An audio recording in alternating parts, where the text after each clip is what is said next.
காட்டுக்கு ராஜா ஆண் சிங்கம். ஆனா பெண் சிங்கம் தான் அதிக வேலைய பொறுப்போட செய்யுது.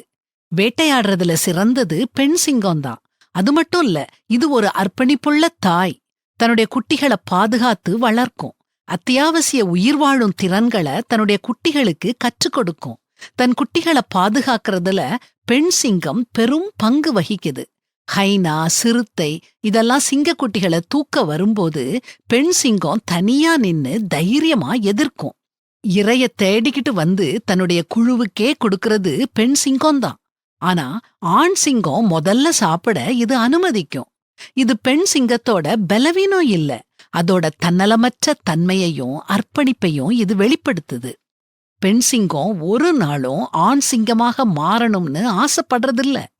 ஆனா இன்றைய காலகட்டத்துல நிறைய பெண்கள் ஆண்கள மாதிரி தங்களால எல்லாம் செய்ய முடியும்னு நிரூபிக்க ஆசைப்படுறாங்க. இந்த முயற்சியில பெண்மைக்கே உரித்தான பெண்மையையும் பெண்மையின் மதிப்பீட்டையும் இழக்கறாங்க. பெண்மைங்கிறது வரையறை இல்ல, அது ஒரு வரம். பெண்மைக்கே உரிய உள்ளுணர்வு, இரக்கம், நளினம் இதெல்லாத்தையும் உள்ளடக்கிய ஒரு வடிவமைப்பு தான் பெண்.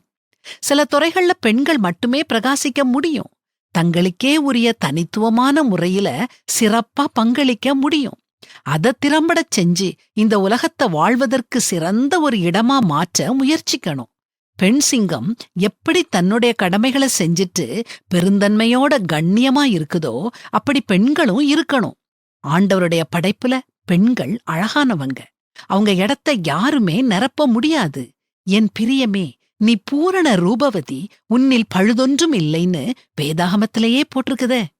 நமக்குரிய வலிமையை பயன்படுத்தி பெண்மைக்குரிய மென்மையோடும் நளினத்தோடும் இருப்போம். கடவுள் அதத்தான் நம்ம கிட்ட எதிர்பார்க்கிறாரு.